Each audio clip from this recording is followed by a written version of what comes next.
सबसे पहले तो सभी को गणतंत्र दिवस की ढेर सारी शुभकामनाएं।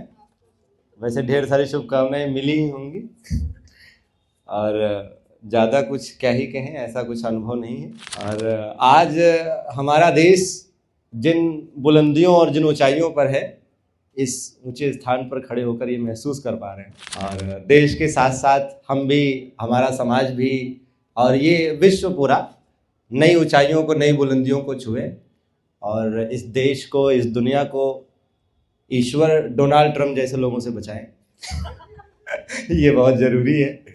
और अभी देखिए क्या होता है कि सामान्यतः जब गणतंत्र आता है, गणतंत्र दिवस आता है, जब 15 अगस्त मतलब स्वतंत्रता दिवस आता है, अभी मैं रास्ते में आते हुए यही कह रहा था मैम से कि हमने कहा कि मेरे लिए सबसे अच्छा फेस्टिवल अगर कोई है तो वो स्वतंत्रता दिवस है, वो गणतंत्र दिवस है।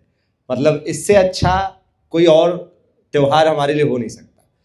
क्योंकि जब भी 15 अगस्त आता है या 26 जनवरी आती है तो हमारे मन में, हमारे दिमाग में एक अलग सी ऊर्जा होती है, एक अलग सी सोच होती है, एक अलग सी विचारधारा होती है।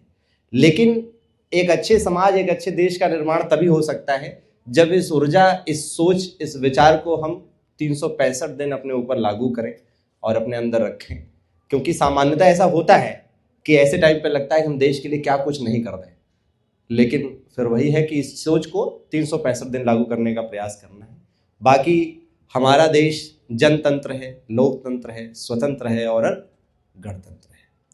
तो बिल्कुल ज़बरदस्त तरीके से सभी का सम्मान होना चाहिए। और हम कह सकते हैं कि nationalism, patriotism and secularism is the beauty of our country. और इस चीज़ को हमें अपने विचारों में ही नहीं रखना है, बल्कि इसे समय समय पर जैसे ज़रूरत पड़े लागू भी करना है। कभी किसी के भी साथ रहें, ऑफिस में रहें, समाज में रहें, कहीं भी रहें, किसी फंक्शन में रहें, कभी ये प्रयास करना है कि भाई किसी को भी हमारी वजह से कोई असहज स्थिति में ना आना पड़े और सभी लोग समरसता के भाव से रहें।